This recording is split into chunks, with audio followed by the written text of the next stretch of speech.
Hello there, good morning to you. Many thanks for joining us. It is Wednesday, the 22nd day of December 2021. My name is Blessed Man Alomaso, sitting in once again for Kwame Usudan. So this is the newspaper review segment of our morning show.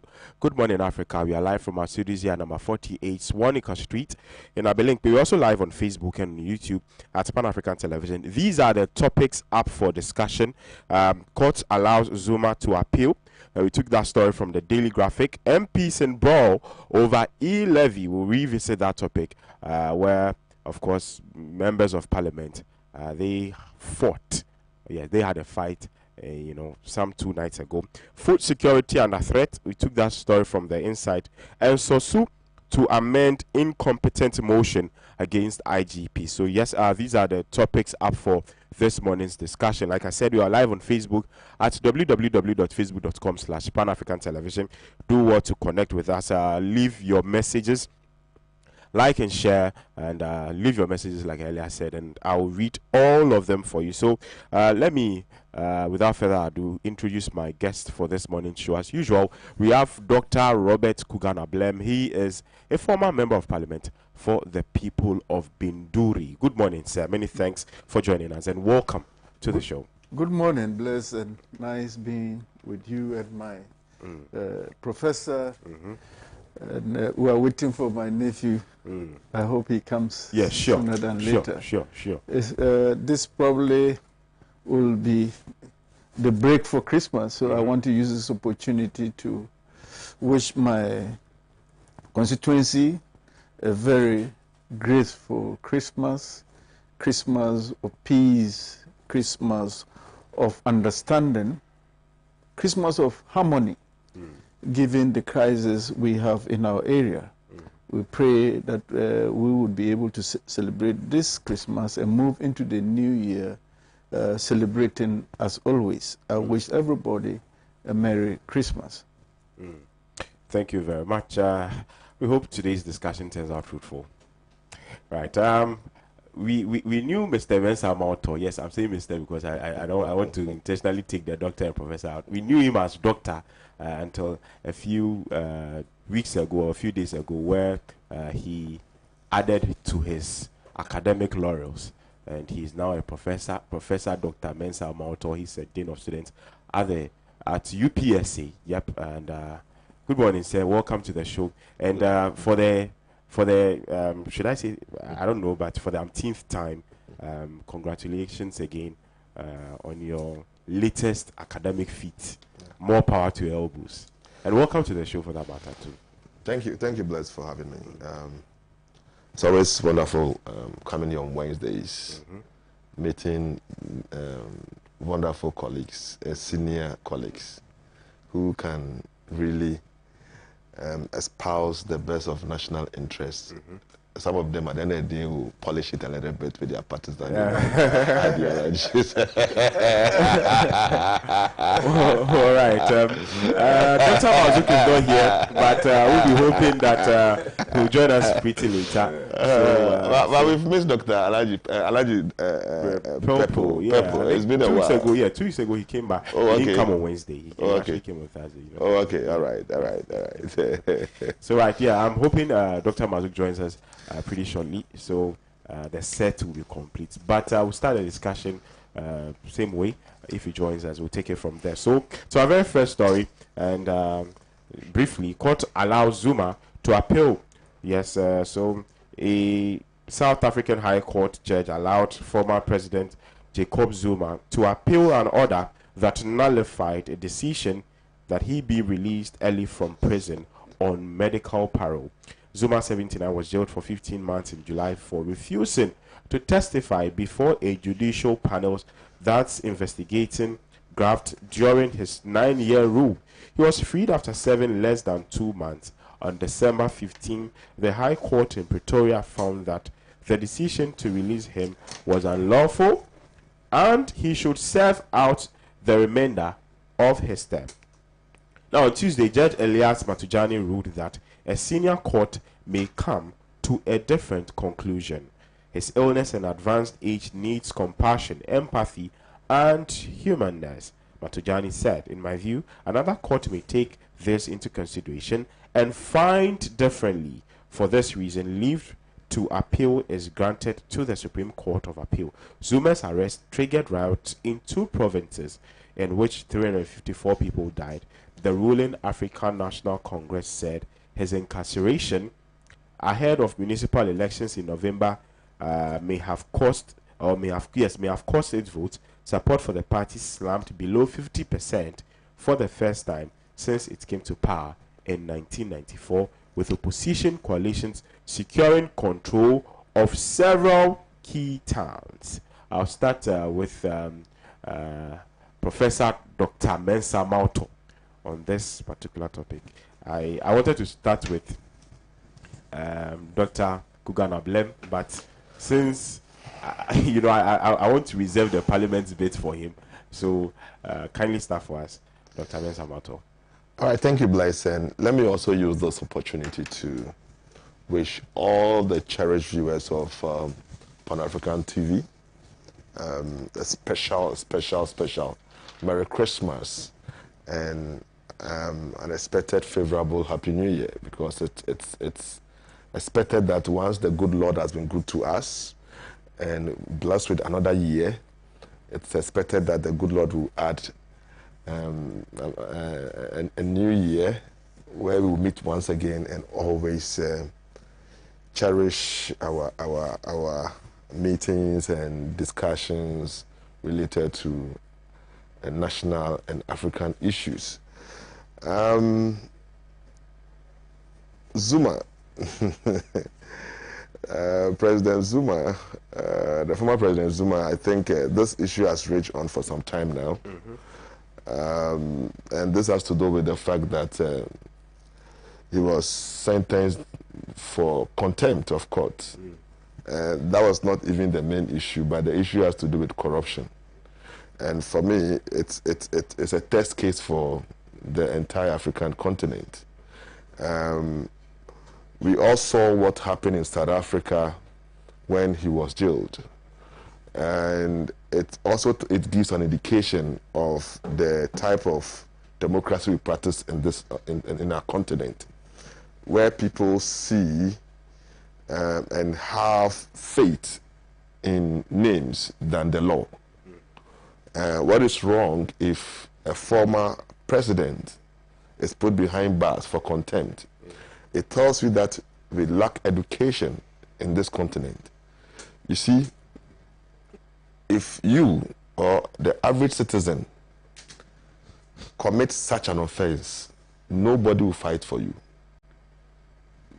Party foot soldiers will not assemble in even the police station to fight for you. Right.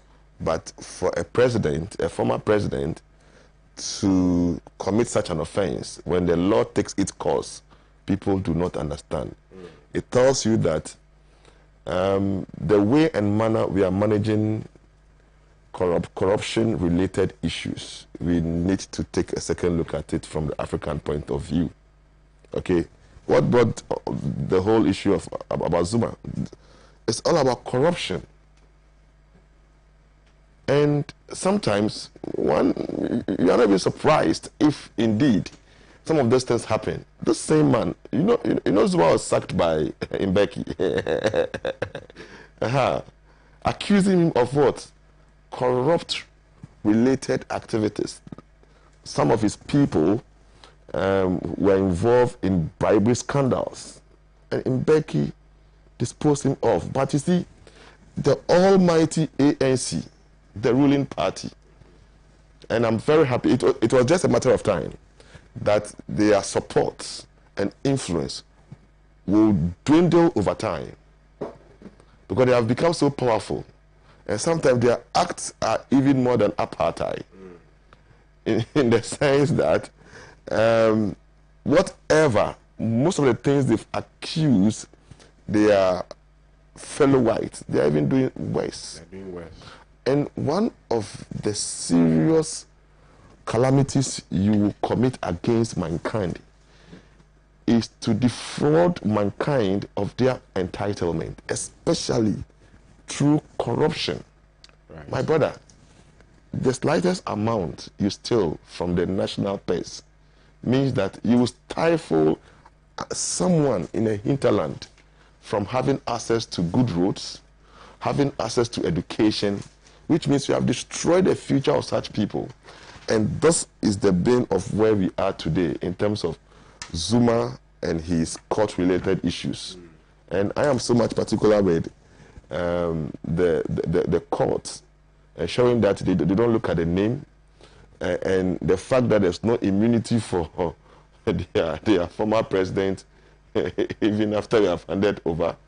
And Africa must be, charting this part to ensure that indeed, whether you are a president or not, let the law take its course. Individuals will face the law, but when it comes to some of the presidents, they will not. Not all the presidents in this country. And maybe that is why Ghana should get there very soon, especially where we cannot touch presidents even after handing over for some time. That immunity is granted. We should take a second look at whether those laws are still relevant in our current dispensation when it comes to our democracy. Our democracy is still vulnerable, and for that matter, we should have a total discussion and then involvement of all stakeholders to see if indeed there will be the need to review some of these clauses in our constitution. So I am not so much perturbed with some of the reasons given that his health related. Once it's contempt, they should see to it that whatever sanction is applied, they ensure that he goes through it, because the private individual would have gone through the same thing. And the law should be no respecter of person. Oh, my brother. So it's good. It's good that at least they are giving a fair hearing to appeal, okay? And the case itself, I'm interested in the case itself. This is a contempt, but the case itself, because he was accused of some dealings in a $2 billion arm deal. Okay, it tells you that the case itself has not really taken its course yet. Right. So this is just for the contempt. Okay, we are interested in the case, and I hope the court in South Africa will come out with that finality. And it is costing his own party. Yeah. And for me, I'm happy, because sometimes in a part of the world, the masses, when they take over power, they think that they can do whatever they want to do with power. And to be frank with you, that is why there are bros in our parliament, because it is new to them to agree on consensus. Are you okay?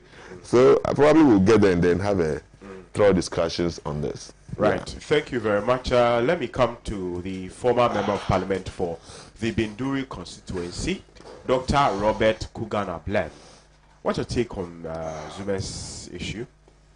Well, I would take it from the perspective of being a citizen, being a president, and being given the right to appeal. Right.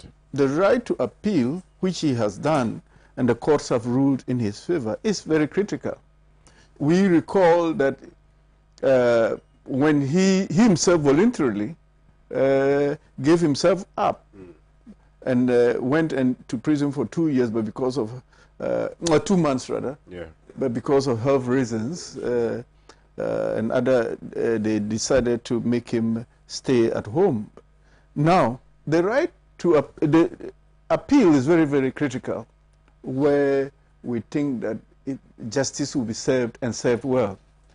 There could be errors of law, there could be errors of fact, but the right to appeal gives you an opportunity, it gives the court, a higher court for that matter, an opportunity to either affirm the decision or vacate the decision.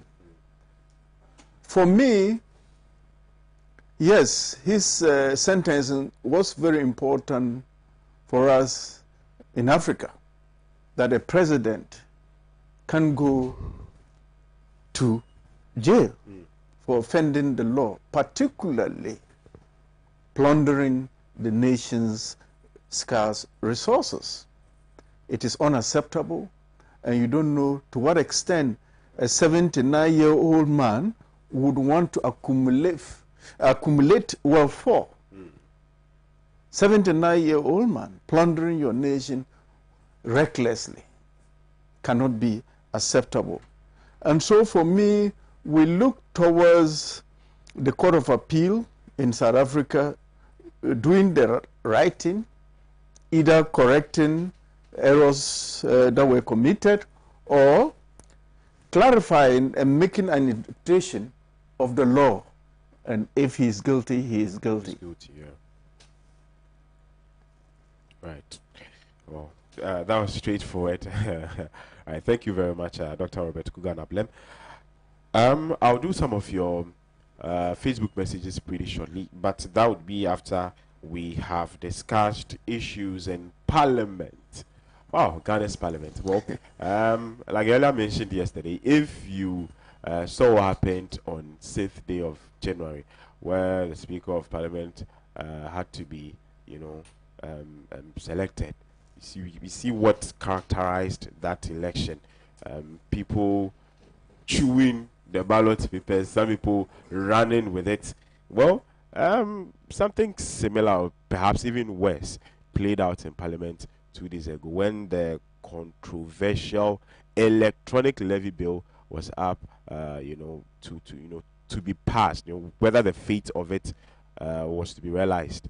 And it was an eyesore. Parliament was reduced to a wrestling rink. For the want of a better word, you'd think instead of members of Parliament, we had wrestlers and boxers over there. Yes, we saw things for ourselves on national television, and people have said that to some extent this Parliament has not lived up to its expectations. The fact that we need consensus, it has drifted of it in its entirety, and nothing like there's no glimmer of hope as to whether or not these two parties would come together and do something good for the country. And so let's talk about the e-levy. Let's talk about what transpired in Parliament 2 days ago. People have come to give us various accounts of it. Majority leader, minority leader, some members of Parliament. But we saw things for ourselves. You understand? We saw things for ourselves. So let me start with Dr. Robert Kugana-Blem. He is a former member of Parliament, so who better to start with than you, Doctor? Thank you so much. As you rightly commented, the problems of the 8th Parliament started on its very day, the inauguration day. Because where you have somebody chewing or eating ballots, that is the beginning of the disaster. And after the event, I have read the council, Christian council, saying people were elected to go into Parliament to deliberate, but not fight. But the problem is, when you see the beginning, that this Parliament was heading towards disaster, and you never said anything. Because it's unbelievable where an elected member of Parliament would choose to eat ballot papers. And yet, moral society kept quiet about it. And if you do that, this is where you end. The other critical issue that has led us into this situation is the refusal to accept that this is a hung Parliament. This is a hung Parliament, and that is clear. When we talk about a hung Parliament, we are saying a Parliament in which no party has absolute majority. You don't have absolute majority. Your majority may be +1. But that doesn't give you absolute power to take decisions in a manner that nobody can challenge. And therefore, where you do not have absolute majority, it is dialogue. It is understanding that, look, we cannot do things our way like we used to do. We have to involve everybody in dialogue. Even it involves sharing of power. You must accept that, hey, we don't have absolute power as we used to have. Therefore, we must share power in a manner that will bring consensus and build the nation Ghana. It is so sad that one person's stance on an issue becomes a law and everybody has to fight to ensure that it is changed. Why is the finance minister sticking on the 1.75? Every citizen has said that this is on the high. Why is it that he cannot reasonably reduce the rate that will be accommodating for everybody? And let me tell you something. I believe that the person who is leading us into this oblivion is the majority leader. We do not have leadership that understands the situation we find ourselves.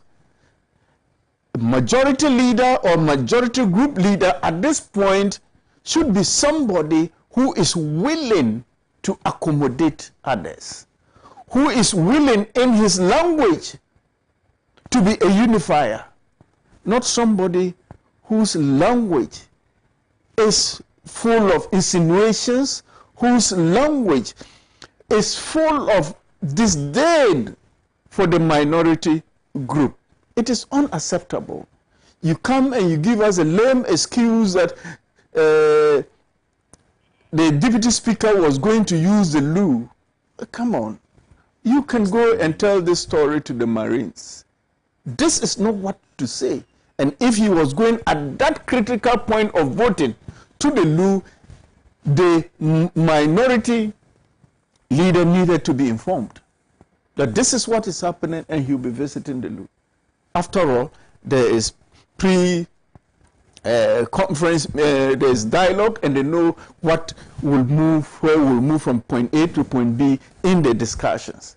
And so why was this not made clear that he'll be going to visit the loo? I have never seen that happen.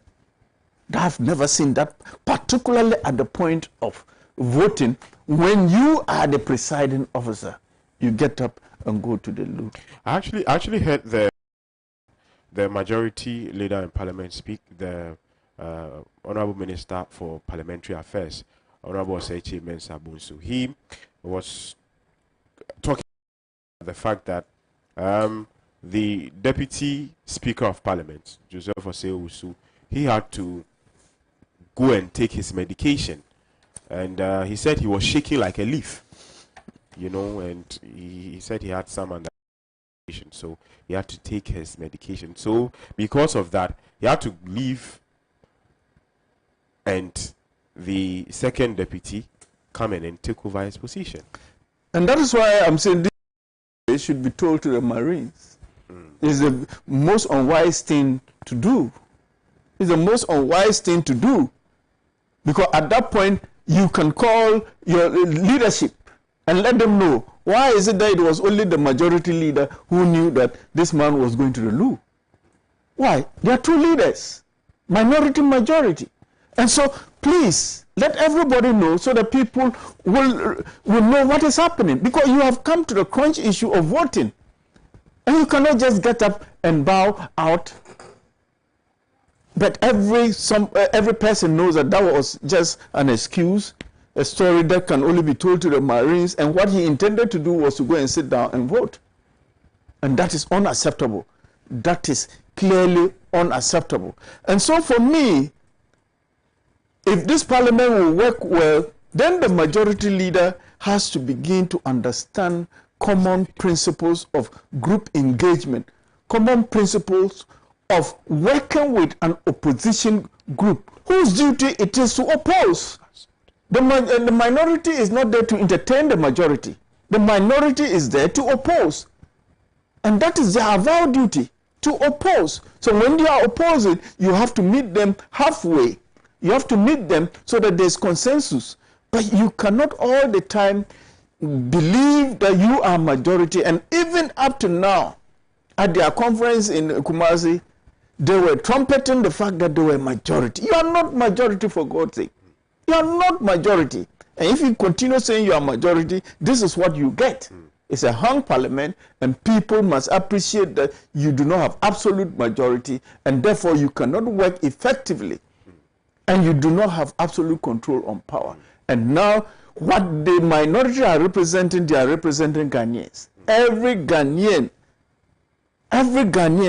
knows that this tax is huge and cannot be implemented at this time. Everybody knows that. And we are saying that there must be, yes, everybody else agree that the nation would run on taxes and we need money to run. Yes, but we are also saying that reduce your frivolous expenditure.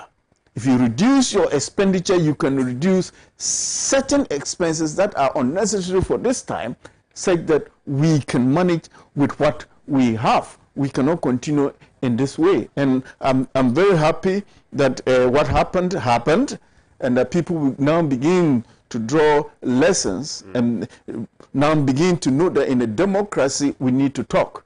And we can only talk when the other party is willing to listen. We are all for the good of the country. Nobody is voted to go and fight. But if common sense does not prevail, if people who are in leadership do not bring an environment of cooperation, an environment of deliberation, this is what we get. So it is very unfortunate, and if somebody would ever talk to the majority leader, for him to listen more than talk more, and for him to stop this sarcastic way of speaking and speak to issues properly and respect other parliamentarians, things will work well for Ghana. We are in for business, and it is our interest as majority party and as social democratic MPs to support the vulnerable in society. We know that this tax is going to hurt the most vulnerable in our society, and it is our duty to protect them. Right, but Doctor, let me ask you. We saw how events played out in Parliament 2 nights ago. We saw attempts made by your party, the National Democratic Congress, some members of Parliament, to go snatch the seat. Something that had been done a few weeks ago with the same e-levy. Was it the right thing to do? Because that, to me, instigated the whole melee. Was it the right thing to do when somebody chewed ballot papers? Was it the right thing to do? Was it the right thing to do for the speaker to leave his chair? Was it the right thing for him to do that? Look, come on. We used to say that, oh, when we see people fighting in other parliaments, we say, oh, this is not Ghana, this is this. But it's creeping in slowly into our country. Therefore, we must understand that there's a problem. There's a problem where dialogue fails. This is what you get. There's no writing here. There's no writing here. Is it right for the Speaker of Parliament to take a decision, and without consultation, you go and overrule that decision? Is it the right thing to do? And count yourself to form a quorum for the purposes of voting? Is it the right thing to do? So there have been a chain of deliberate errors that has led us into this situation. And those errors are unpardonable. They are deliberate.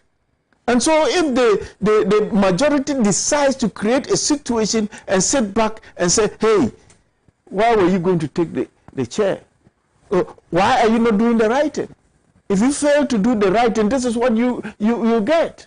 People do not just sit down and go to war. They go to war when simple interest is not seen to be followed by others. And so, why? They have voted to protect their people, and there are so many ways of doing that. And so, for me, what failed us is dialogue. And what continues to fail us is the majority leader. He is not he has enjoyed that kind of absolute power in Parliament, so he is not cast in the mood to dialogue, to respect other parliamentarians, and that is the problem we are facing today. he must tolerate others and know that this is a hung parliament that needs very different ideas as we begin to make progress. You cannot run this parliament as you were running the seventh parliament. Not at all. There you could have the saying that let the minority have its say and the majority its way. No. That is an absolute no in this current dispensation where it is a hung parliament. And the bitter truth is that accept the fact that this is a hung parliament because you do not have absolute majority. And if you accept that fact, we can make progress as a country. Dr. Robert, you talked about the fact that the first Deputy Speaker, Joseph Osei-Wusu, leaving his seat was something you shouldn't have done, and the justification for it you labeled infantile. You said he can say that to the Marines, but we saw the Speaker of Parliament leave Parliament as well. We saw Alban Bagbin leave Parliament as well, and some of the MPs said they didn't even know where he had gone to. So would you agree if somebody says that he leaving Parliament triggered the whole thing? Because perhaps if he were there, some of these things wouldn't have happened. We don't know for that fact that he left Parliament. What we know is that he wasn't conducting parliamentary business. If he was conducting parliamentary business on the chair and he left, that is a different ball game. He wasn't.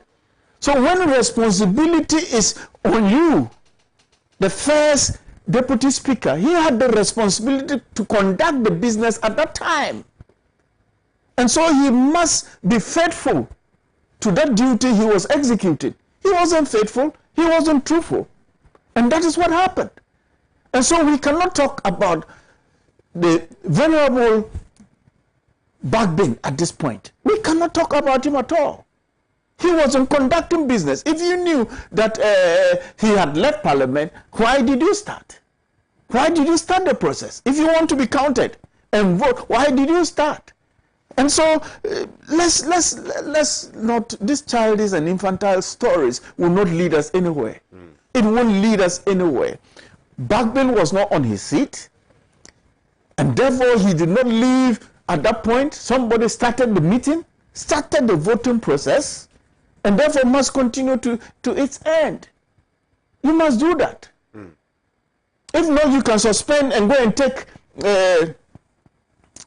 adjourn and go and take your medication and come back. You can adjourn and go and, what about if you go to take your, they say you don't come back, what happens? And so you cannot just transfer that duty to the second Deputy Speaker and tell us that you went to take medicine. Why didn't you suspend sitting? Right. We'll talk about the issue of whether or not would be legal and for the first Deputy Speaker to have left his seat and then to go vote, whether or not with the Constitution. We'll find out if that is in tandem with the Constitution. I'll find out from you later. But let me come to Professor Dr. Mauto on the brouhaha that transpired in Parliament 2 nights ago. Your general view, sir. All right, thank you. Sorry, please pardon my voice today. I think I'm struggling. And the weather has not been so favorable to me, yeah. It's unfortunate, actually. And I'm not surprised, even though my senior colleague said he's happy. Yeah, he's very happy about what is happening, but I am not happy, but not surprised. Because just as he started, this 8th Parliament of the 4th Republic, began on this note. And it has continued with that posture from day one. Whenever there's a critical decision to be made, and it boils down to numbers, then these things will happen. So I wasn't surprised at all. And the posture of both the minority and the majority tells you that there's something missing. And bless, what is missing, we all know. that this particular parliament is new to them. The last time we met here, we all agreed that, you see, they've never been used to such numbers before. Yes, technically, apart from the independent member who had agreed to do business with the government in power, okay, it is hanged because it is the same numbers. But once the speaker has come to speak about this issue, so I don't think it's a problem to refer one segment as majority and minority, because in our parliament, the independent MP says that I will do business with the government in power, so there's a majority. So it's not hanged. However, it tells you that we do not have that absolute majority. And I resonate with Doc, I mean my senior colleague here, that indeed you don't have the absolute majority. Therefore, you cannot have your way, the way business was conducted in the past.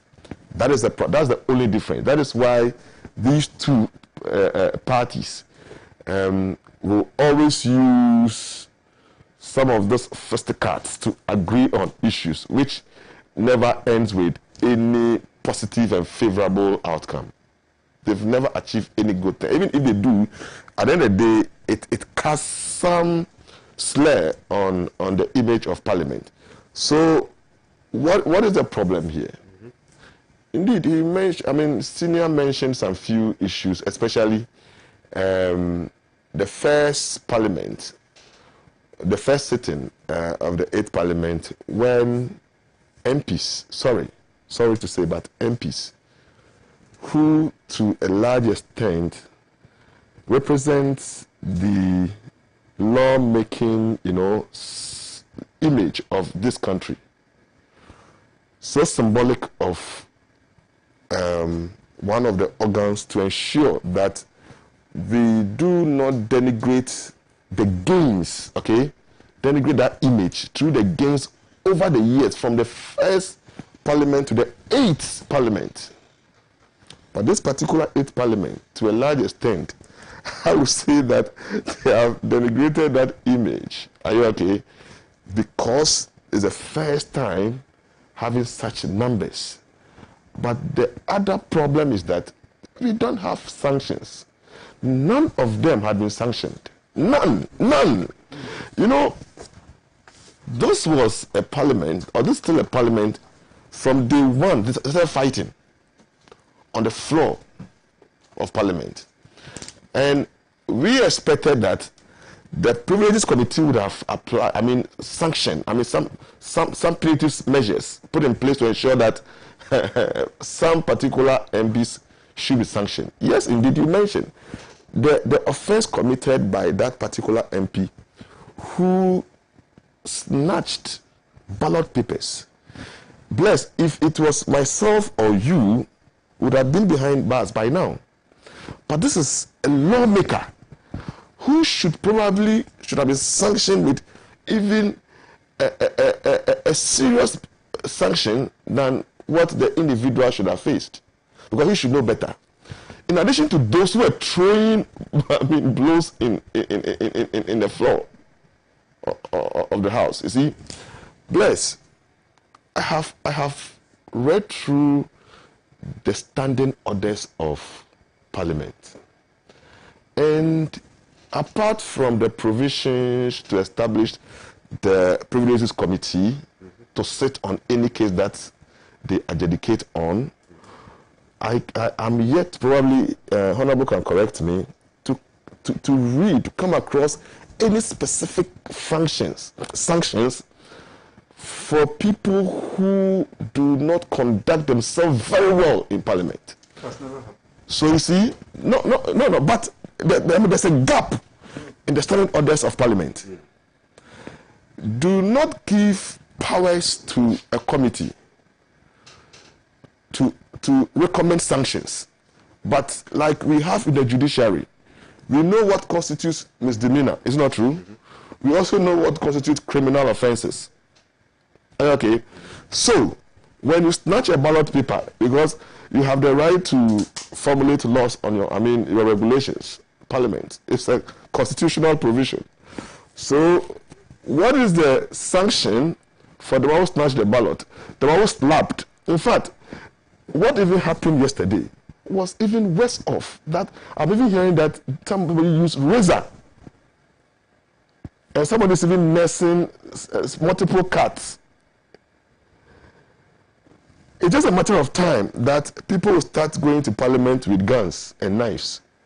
If somebody is able to go to the floor with razor and they used it to attack another MP. And all this is happening because they commit them and go scot-free. Nothing happens to them.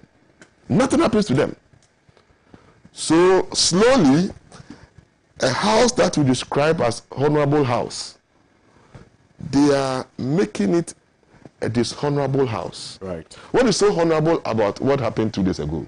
So you see, the problem here is the fact that they are new to the numbers they are working with, which requires that they will need consensus, dialoguing, and they are new to it. So if the last resort is to fight, it tells you that it's a new thing to the Ghanaian, parliament. Now, another gap that seems to be triggered. I don't want to dwell so much on this. Another gap I found out in the standing orders has to do with the issue of the speaker and the presiding, deputies. Are you okay? Once the minority and majority are interpreting their own provisions as to whether, if I am a deputy speaker and I'm presiding, whether I have casting vote, it tells you that we do not have a strict provision to that effect. So Parliament, as they always say, they should look at the standing orders again, so that indeed, if they meant that, look, the speaker, Article 104, if indeed they want to expand it in the standing orders, that look, if you are presiding, you can vote, then they should go ahead and do that, because it is still not clear. We've had a number of interpretations. They should sit back and then see how best to address these issues very well. Apart from that, those numbers have exposed a number of gaps in the standing orders of Parliament. We are just it's just a matter of time. But very soon, and I just hope we get there very soon, and we need to prepare towards that. That there will be, once upon a time in this country, or some years to come in this country, a government in power will be minority in Parliament. Yes. And that is where some of those things, and those things would have happened in 2008. It was happening in 2008. If indeed our current president, His Excellency Nana Addo Akufo-Addo, had won the election in 2008, he would have been a minority in Parliament. I mean, it was left with the first one was 30,000 votes. If he had won, then we would have had this situation there. And could you imagine if it had been more chaotic then? Okay, but you see, as people, how do we solve this problem? That is why today I don't want to dwell so much on the posture of both minority. We should be looking for solutions. Okay, now when my senior colleague was speaking, he spoke about the fact that it's hand parliament, and for that matter, there's a problem. So to solve the problem, we should be thinking about dialoguing and even power sharing. Doc, let me tell you, one of the opportunities we missed when we had opportunity to start for the minority to have joined Ghanaians in the referendum to elect MCs and DCs. And I'm coming, Doc. I know you have your preservation about that. Whether it's been a political or non-partisan, partisan or non-partisan, I don't have any issue with that. At the end of the day, we want all-inclusive government participation of all parties. So even if it is political, then we know that a particular party, okay, at any given point in time is actively participatory, are you okay, in the governance of this country. So the issue of power sharing already exists in the very operations of our operations and management of our communities. When indeed we all know that there are some areas, if you are to vote for MCs, there are some parties, whether they are in power or not, they can never win such areas. I don't see how an MPP faithful, okay, will win any seat in or majority seat in the voter region. Likewise, the Ashanti region, in the case of NDC, whether NDC is in power or not, it's not possible. But I see one of the ways to cure is to allow people elect their leaders in the specific areas. So Parliament now distributes resources to those, approve the distribution of resources to those areas for them to govern. So indeed, if we have a hung Parliament and the minority knows that in my area I need money to develop and my people are in charge, what has numbers got to do with them? So these are things that we should be looking at to forestall any fear, because it's just a matter of time that what I am preempting, that one day we are going to have a government that will be a minority in parliament. Just a matter of time, and that day will come. Now, finally, Bless, you see, I also don't like the posture of both the minority and the majority. The posture is so bad. Minority is of the view that indeed the majority must agree to dialoguing, and this is what we have presented, and they must observe all, comply with all. No, we don't go to the negotiation table like that. Are you okay? Then the majority is also of the view that, I mean, some of them, not all of them, of the view that, oh, we are in power, somebody is trying to stifle our ability to govern. Therefore, we also use other means to have our way. Bless, once you take such a posture, then what happened in Parliament is bound to happen. Why am I saying this? Now, the minority presented 5 issues in the budget, and most of them have been addressed with the exception of e-levy. Is not true? Now, my expectation from the minority was the shift from their initial position, okay, of asking for total withdrawal of the e-levy to reduction in the rate, because professionals have come out, stakeholders have come out, a lot of CSOs have come out. Look, the rate is too high. And I was baffled a bit when I saw the bill, and it was still 1.75. And that's a posture taken by the government that without the 1.75, we will not make progress in this country. Who said that? And even I know what Doc espoused here is in direct conflict with what his party is doing in Parliament. Doc even mentioned that the Minister of Finance should be looking at how to reduce the rates. How to reduce the rates, and then agree and dialogue with the minority and see how best this can be implemented. Because it's delaying government business. I guess you know. Because of this, we are going to we continue in January. We may not even know whether January we even complete the discussion. And it will even delay between 1st January and 17th January. Are you okay? It may delay the implementation of this policy. So we are losing income. Already, we are losing income on the road tolls. Because the expectation was that it's going to replace the road tolls, not true, Doc. So some of this posture, are you okay, by both parties, is what is what has brought us where we are today. So it is important that, you see, as two parties, they have to meet themselves halfway to ensure that indeed you don't have the numbers again. So we need dialogue. Let me tell you, I don't want to go preempt. That's why today I don't want to preempt what people are thinking. So I already go into the conversation of probably preempting what Joe Wise did and then what Abang Babin also did. I don't want to go into that business now. Because I wasn't there. I'm not privy to anything. Yes, so I will not conjecture at this point in time. However, you see, Bless,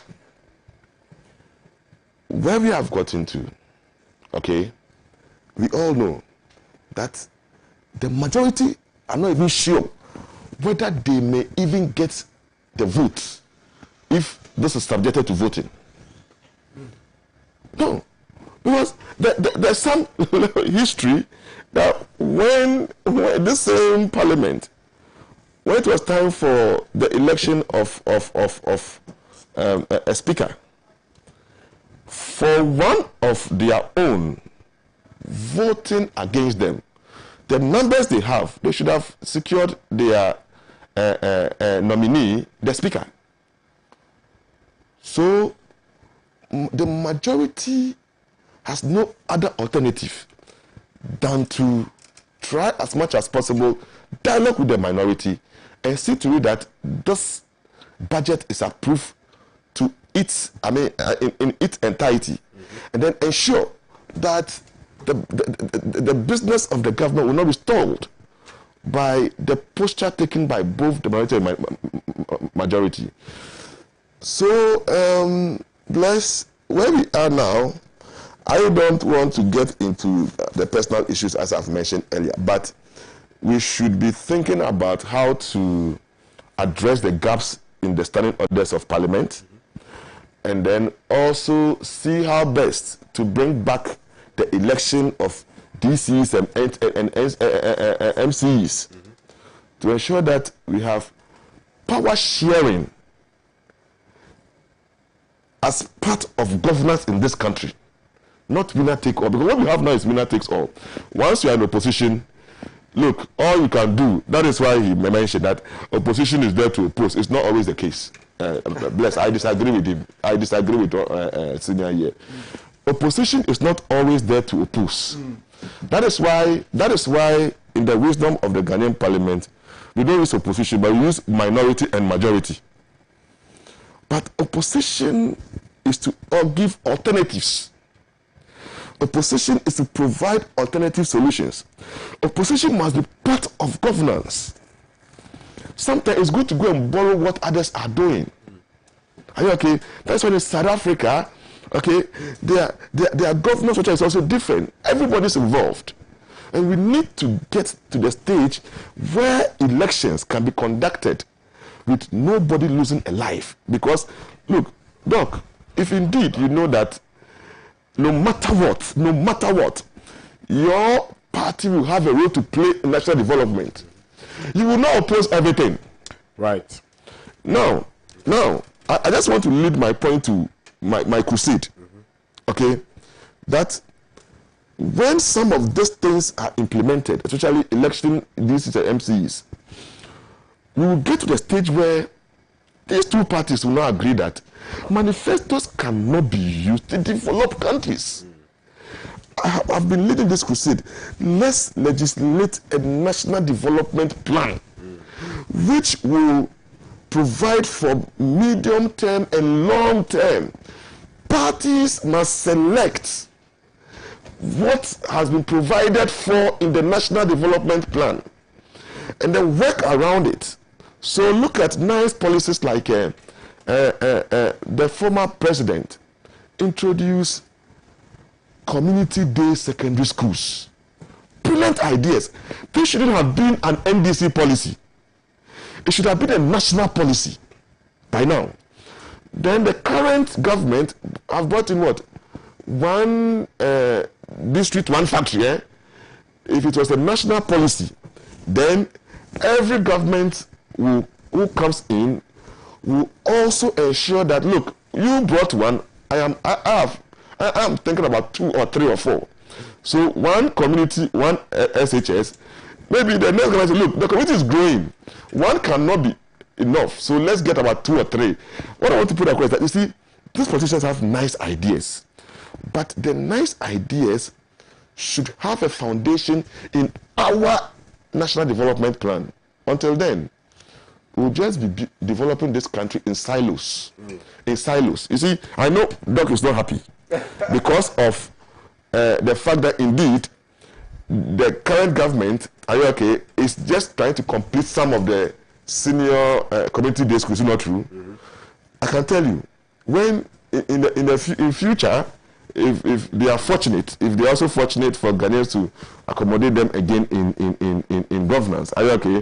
What it means is that that commitment, dedication towards 1D, 1F will also dwindle. Right. That is if you leave the development of our country to manifestos of parties. Right. Thank you very much, Professor Bless. Dr. Martin. I'll come to you. No, just a quick comment I'll come to you. before- I promise. I'll come to you. Azongo says, we don't have majority in parliament. We are all equal numbers, so no majority. God save Ghanaians. Azongo from Tamale. Mohammed Abdul Razak Ali says, the second deputy speaker intentionally said he hurt the eyes more than the nose, which was blatantly false because we all followed the proceedings. Ibrahim Boss, good morning to you. Many thanks for doing the watching. Dennis Wayakwete says, blessed, to be honest, even though I hate the proposed monstrous e-levy, and would find my own way to escape it largely, I'm not happy about the theatricals in Parliament on the said e-levy on the part of both our parliamentarians and leadership of Parliament. That said, it is about time that the executive that is hinged on hang Parliament knew that the time we are in at the moment calls for consensus building and nothing less. However, disagree that minorities' job in parliament is only to oppose. I disagree that minorities' job in parliament is only to oppose. The opposition must only relate to wrong policies like the e-levy that would inure to the generality of Ghanaians. Shalom, Dennis. Okay, thank you very much, Dennis. Fuseni Sani Turawa says from good morning, Bless, and your panelists. Bless, the problem of this NPP government and his MPP parliamentarians are that they are dishonest and they don't respect anyone apart from themselves, and that some of us are disappointed with some of our religious leaders. Okay. Akure Albert Mbawini says the issue of fighting in parliament is very pathetic, but in another look seems good in the face of fairness. This is because there's an absolute hung parliament and MPs under majority side have to deliberate with minority to come to consensus than using unconstitutional means to get things done. Majority is the cause of all these brouhaha in this 8th parliament, and they must put a stop to it, else they won't get it easy in governing the country with such behavior. Anyway, my regards to Honorable Dr. Robert Kugana Bleb. In fact, the good people of Binduri have truly sold their color TV for black and white TV. Okay. All right. Thank you very much. Dominic Lukbo says, you see, all these things are happening as a result of the arrogant nature of the first deputy speaker of parliament from Lukbo Dominic in Kunya Bumbula. Mohammed Abdul Razak Ali says, I personally think it's now that we are testing the reality of Ghana's democracy. Dominic Lukpo further says that the first deputy speaker of parliament is bent on bringing hardship on Ghanaians. That is why he's behaving the way he is behaving. A.U. Faru from Tamale North. Good morning. I salute the minority MPs for being bold in fighting to save Ghanaians from the insensitive e-levy. The e-levy bill is the laziest way to generate revenue. Prince Simple, hi, good morning, Pan Africa TV. I'm Simple from Ohwe. This MPP are going to bury us before they will go. Dr. Mauto, are you saying that what the first deputy speaker of parliament is doing is right? This came from Dominic Lokpo. Mohammed Abdul Razak Ali says, Prof, so far I'm enjoying your contribution. Right, Prof appreciates it. Thank you very much for these messages. Keep them coming. www.facebook.com/Pan African Television. I'll read all of them for you. Doctor, it looks as though the New Patriotic Party is hell-bent on introducing the e-levy, 1.75%. And it also looks as though the National Democratic Congress has taken an entrenched position with regards to the e-levy, that they are going to oppose it in its entirety. They are not going to accept the 1% or whatever. We've seen the fact that we've been talking about consensus building. Let me come to your party, the National Democratic Congress. We saw MPs fight yesterday. They fought. Blows, people were trading blows. I saw the video for myself. Is it the right? I'm asking you again. Is it the right thing to have done? Let me start with what my good friend Prof talked about. When I mentioned the fact that as opposition party, our duty is to oppose. When I oppose, I don't just end up saying that, hey, we don't want this, we don't want e-levy. I give alternatives. It is only in opposing that you create opportunity for alternatives. And so when we use the word opposition, doesn't mean that you just say, look, we're not going to be part of this. We've been part of dialogue all the time. But you can only be creative when you see the negative side of an issue. And in seeing the negative, the positives come. He also mentioned the fact that a policy like one district, one factory, he may want to put it on a national development plan and even probably make it 2 factories per district. You see, economics is not about joking. National development is not a joke. If it is the one, somebody putting a vulcanizing workshop somewhere and call it a factory, that is not what NDC is thinking about. We are thinking about viable factories, and it's not every district that would have a viable or an environment that can create and sustain a factory. We don't do that. We don't do that. That is wasting the nation's resources without thinking. Every district, every factory. If you go to England, I mean, Adam Smith's era, we have hubs for factories. It's not every place in England that they even though industrialization happened there first. It's not every place, because some factories cannot be situated in some areas. And we are a gregarian economy, so most of our products are farm produce. And so when we say factory in every district, we mean factories, viable factories. We know what happened when Kwame Nkrumah started this. There were certain places he chose to have factories. If there's a rubber plantation here and the potential for rubber, growing more rubber, is that you locate the rubber plantation there. Like in the north, we had the Palugu tomato processing factory. We had the meat marketing processing in Boga, because we have cattle. And we knew, then the then government knew that if we have a meat factory here, it will serve us very well. And when we were children, we had this corned beef that was coming from there. And there were even tamarind and the rest, they were processing them there. And so we would not take this as a policy that will send us anywhere. We will put factories where they are viable.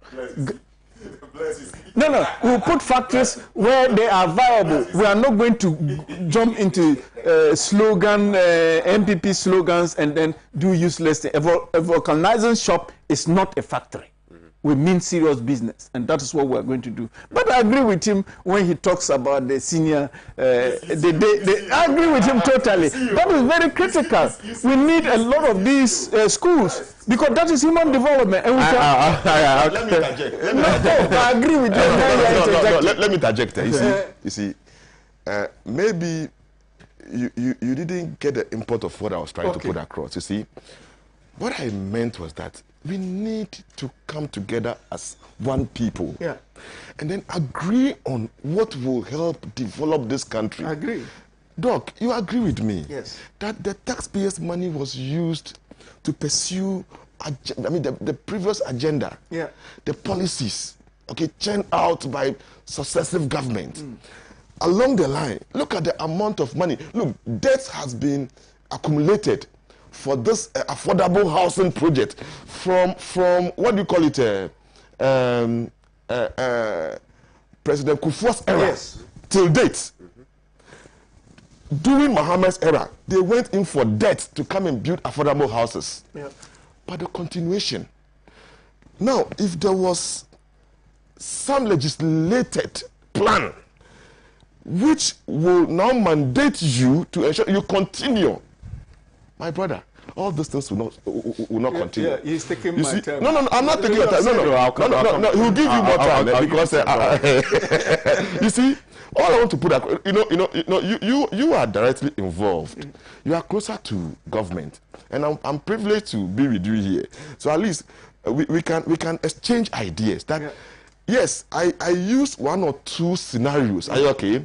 To illustrate that it's indeed. Look, Malaysia, they are not using what do you call it, manifestos to develop their countries. Today, you read about Malaysia in a district. There's a national plan that cascades down to what the district is expected. So you are in a district, you know what the budget allocation for that district is. You know the plans that the government has for that district. Are you okay? Now, how many indigenes in our districts know what the government have for them? They don't even know the projects that has been brought in there. These are things that if we have in a national plan, broken down to the last person, the last grassroots person. They use the grassroots for election purposes, but the grassroots should rather be used to educate people on developmental projects, so that they will hold them accountable. These are things that, so the 1D, 1F, the senior secondary side thing. I guess you are not happy that it's not been continued. This is not true. Yes, I'm not. You're not happy. Yeah. In the same vein, because there's no consensus, are you okay, among the various parties, these two parties, tomorrow, when you also come, or if you come tomorrow, what it means is that you abandon that project. But please, will we continue like this? That is all my submission. That look, as two parties that has taken over, you have duopolized the governance in this country.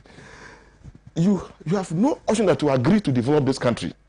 But if you don't, if you continue with this, trajectory, one day, if there's no third force, what will happen will be more inimical than what some of you be thinking about. Because the Ghanaian is day in, day out being enlightened by what we say on air, by what they read from other countries, and they have the option to choose between good and bad.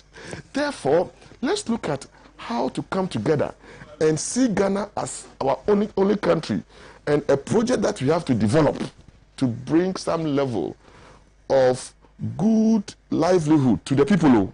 That is what government is about, to provide what I need for me. Yes, I will also respect and make sure that I obey with all the rules. The Ghanaian is not so difficult to govern, because as a Ghanaian, when I have a job, I have respect from my family. That's all. That's all. We don't need anything. And these are the things that we are asking for. So please, it is good for you to come together. You can disagree, but agree on developmental issues. We agree. No, his principle that he has espoused is perfect. I don't disagree with the principle. We need to collaborate. No, somebody's turn today, another person's turn tomorrow. And so national development should be such that there is continuation, not where you come and you truncate somebody else's project. But he mentioned the fact that there should be transparency and consensus in some of these projects. But he mentioned the affordable housing that was started by Kufuor. Let me tell you that at foundation stage of these affordable houses, they had already shared the buildings. The buildings were already shared. So if the buildings were already shared, what do you expect? Government affordable houses You foundation level, then you share these buildings. But the schools are there. The government of the NDC wasn't going to own these schools. It was for the government of Ghana. And everybody knows that if the schools are there, it's going to help everybody. It's going to ensure that our children have schools to go. Because of the population growth, we need more space. And because of the fact that we want to reduce cost of traveling for students who have to move from their community to another place, we have these schools so that we reduce the cost of education for the ordinary Ghanaian.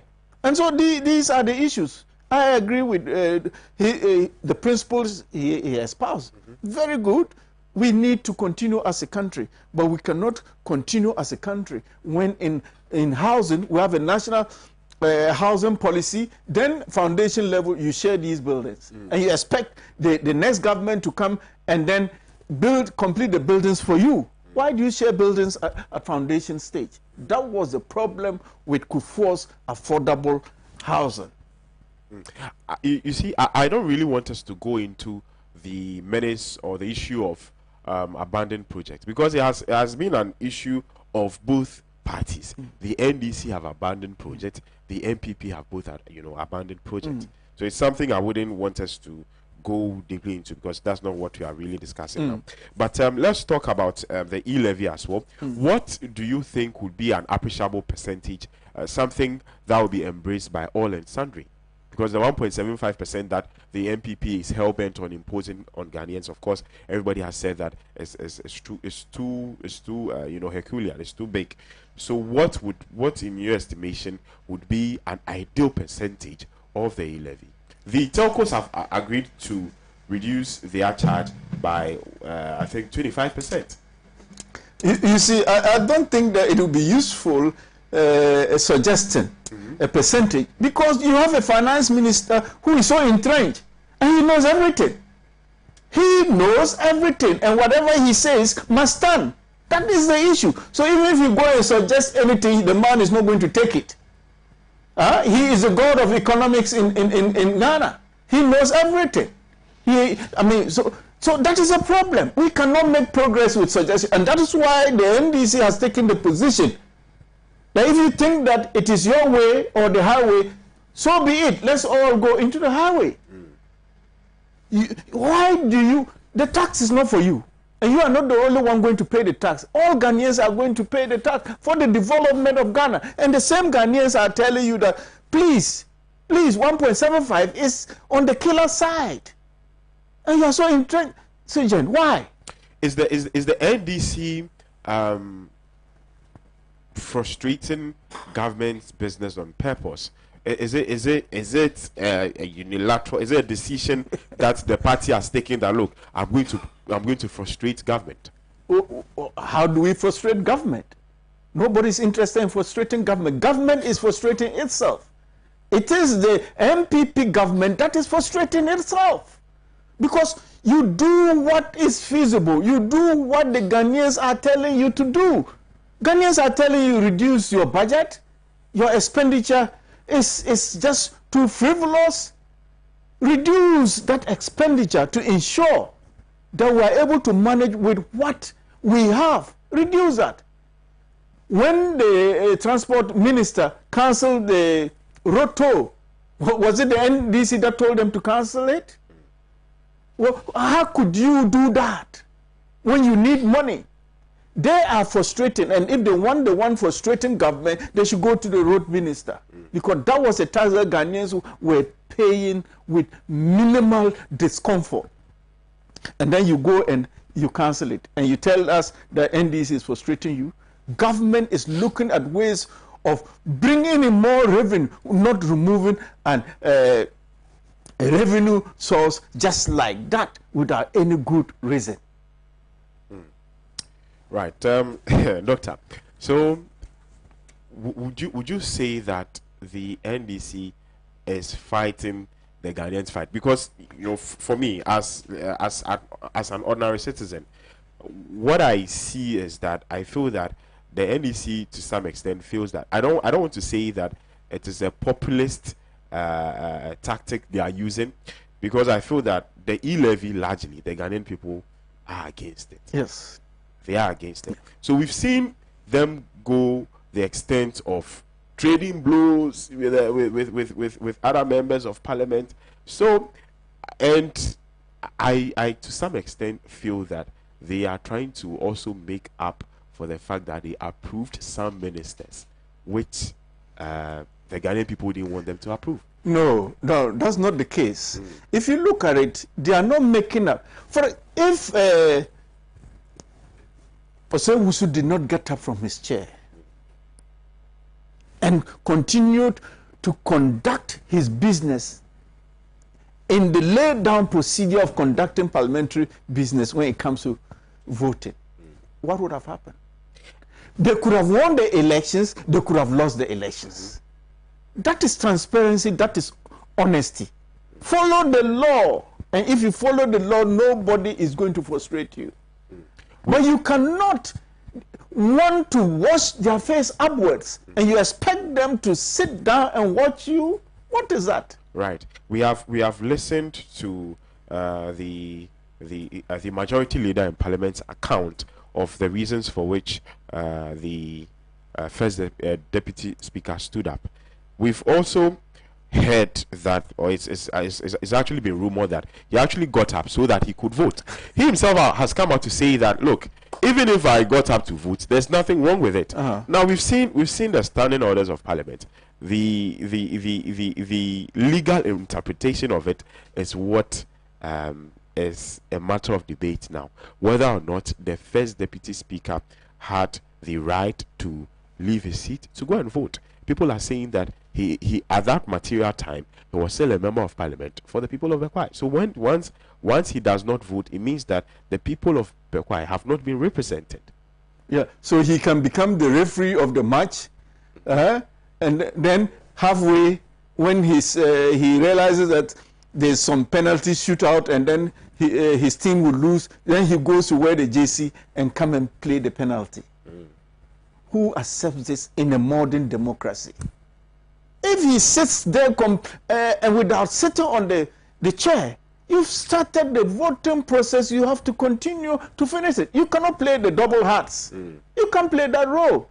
He would have been the first fellow in the history of Ghana who sits as speaker and goes to vote as a member of parliament. I mean, what child is... People who know the law are abusing the law in this manner, and we sit as Ghanaians and watch them. I'm telling you, the problem that we face in this country are people who are supposed to know the law and keep the law. I'm telling you, that is the problem.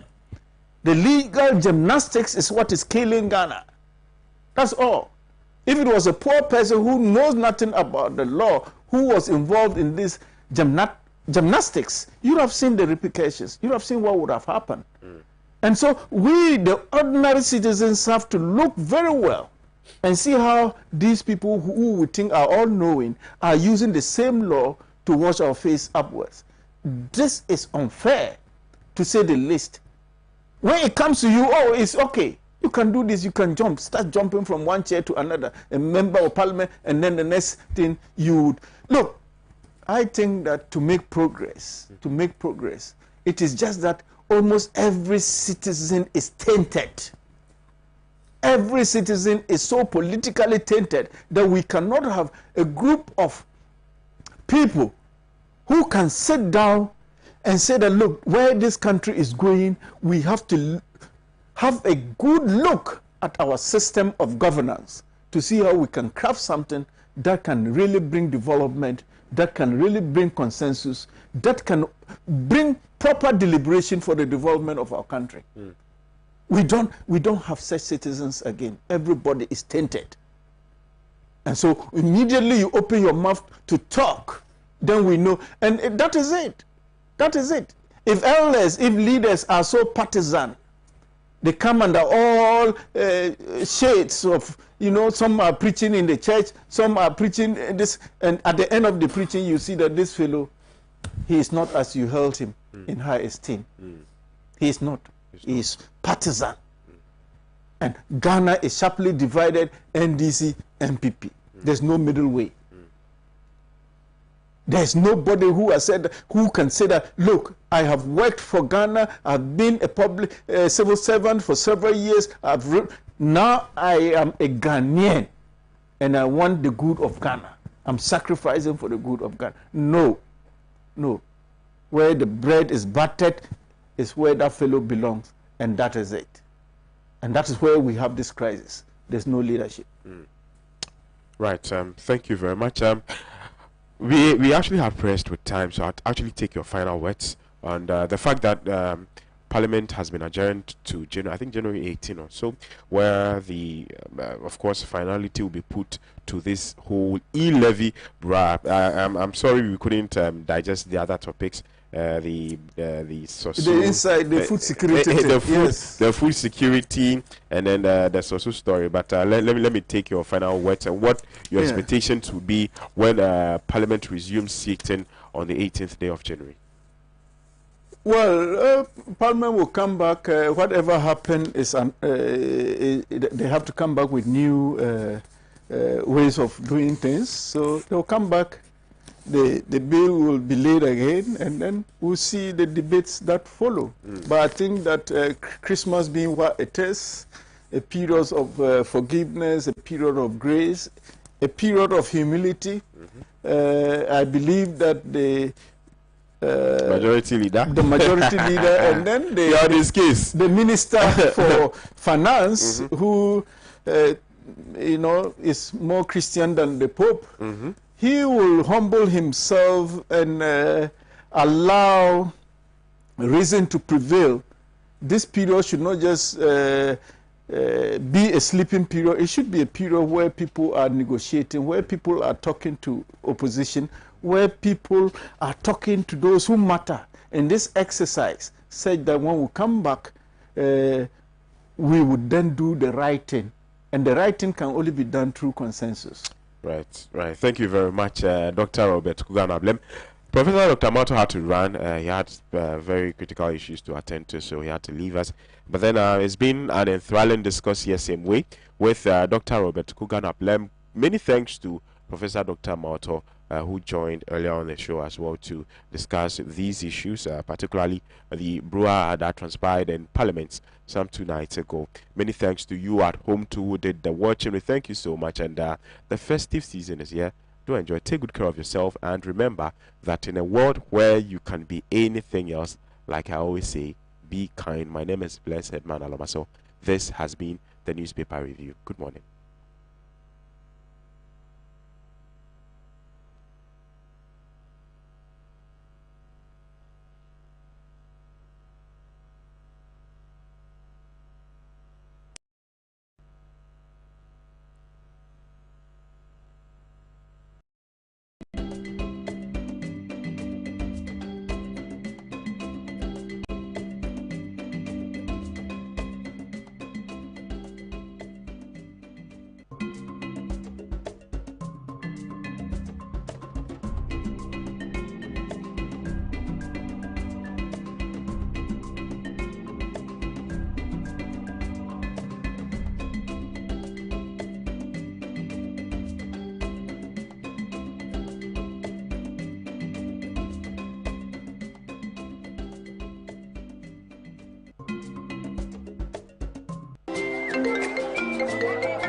Hello, information. Madam, Me, I have still not got the money for that list of expensive building materials you sent to me. The price of the iron rods have been increased too much, are they?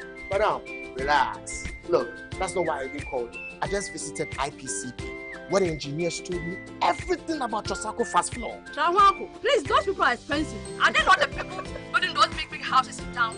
I beg going to say that. Madam, in fact, I used to think the same until I visited their office today, and they gave me an estimate of how much it will cost. Yomo, the estimate is real. It's cheaper than the one I even sent you. Wow. Building contractors, foremen, masons. Visit IPCP, the Trasacco Fast Floor. Engineers will assist you build an affordable, faster and stronger building. Oh, madam. It is done. Wow.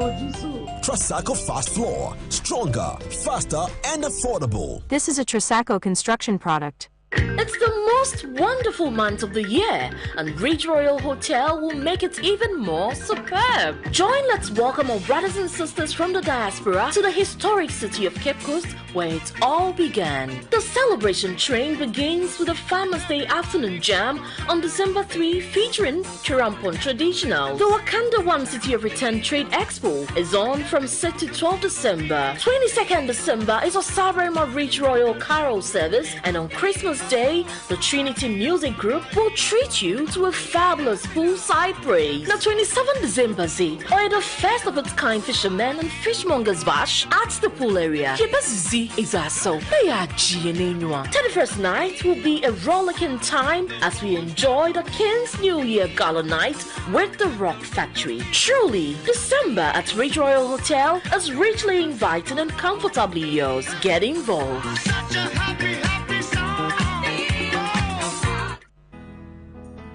African Center for Capacity Building, AFCAP, organizes the following executive and advanced certificate programs like Executive Certificate in Project Management, Executive Certificate in Human Resource Management, Executive Certificate in Real Estate and Property Management, Executive Certificate in Data and Records Keeping, Executive Certificate in Monitoring and Evaluation, Executive Certificate in Logistics and Transport Management, Executive Certificate in CCTV Monitoring and Installation. AFCAP, where capacity building is our priority. For registration and enquiries, please call 0244 405047, 0242 135523. We have our branches in Accra, Tamale, Kumasi, and Wa. Saturdays and weekdays sessions are available. Admission is still in progress. Enroll now. Join the African professionals. AFCAP, where capacity building is our priority.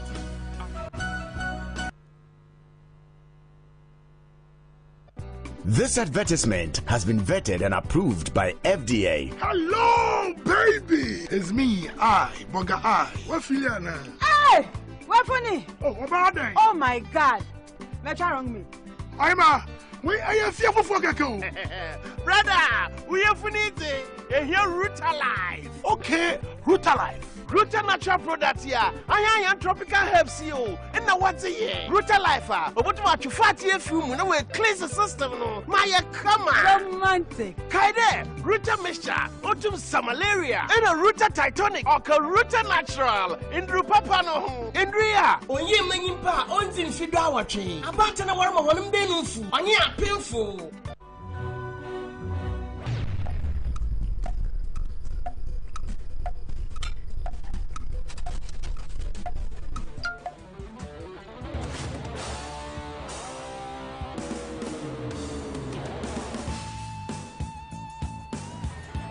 Oh, it's incredible! Bang on target!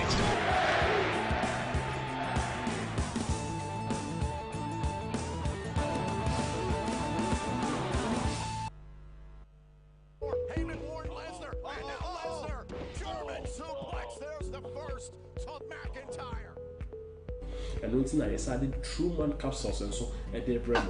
I can't think of my sister could teach you with the ambition.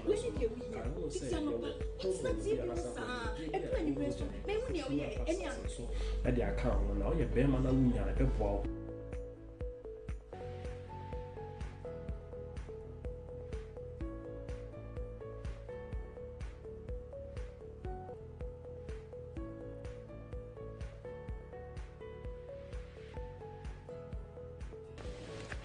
Hey, Truman capsules.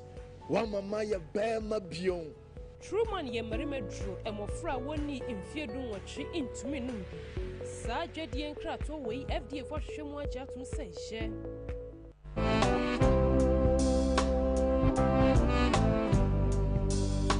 Yare bakwa a higher member pa, especially ya 40 years and above no a fire prostate e ho obetumenya prostate enlargement and after prostatitis se okwa sabia na catch us with PSA level echo higher kaina hu se o prostate no e ho ya tochema se hu se wo chim ansa na wadwonso wo dwonso na emu apai anaso edu anadwo a wota dwonso a ene kaina hu se wonya prostate disorder So to me didi and as what tatinate in wapom and as when your daily supplement bia e betumi aboa ama o prostate no ejina na nice. Somebody man church we a natural link company a womode pros love capsules a eboa mberima prostate. True man and a dinner capsules eboa emba efrichiriko. Obetumi afre mo.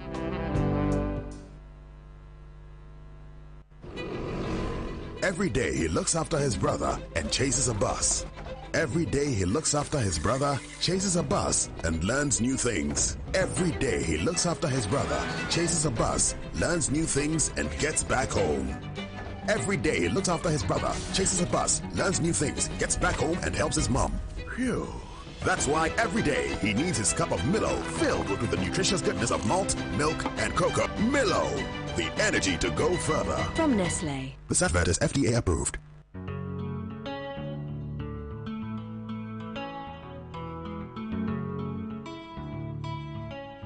It's super sales time. Yes, I mean super sales. Join Bedmate Furniture Company Super Sales Promo. Enjoy up to 40% discount on all our products like dining sets, sofas, wardrobes, bed, lights, and many other furniture. Enjoy 50% discount on all our kitchen cabinets. Shop up to 10,000 Ghana cedis on our kitchen cabinet and walk home with amazing pull-out basket. Be part of our end of year promo and brighten up your home with Bedmate Furniture Company. Visit our only showroom at Achimota ABC Junction. Call us on 0206 409999 or 0247 427777. Bedmate, your life mate. Hello. Okay. Why? My wife comes and send a message. Hello. You know, what's happened? It's your chance. Who will be a quiet say what? I did say. Besides, friend, I'm so near you. No, I was not testing messages here. And our officer, so I'm trying to tell you, she says, I mean, so we a guy man, and may young who could look cry. And also wants a family drilling company limited for Kana. What's it then? Family Drilling Company Limited. Ye two borehole, biofuel, biogas, swimming pool, plumbing works in Naso, ye be, Frey 0240 333 111 and that says 0244 144 822. Me and Pa and you want swimming pool me see. Me want to will be here. Family drilling now I say.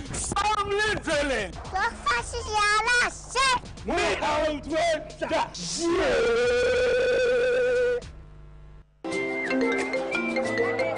Hello, information.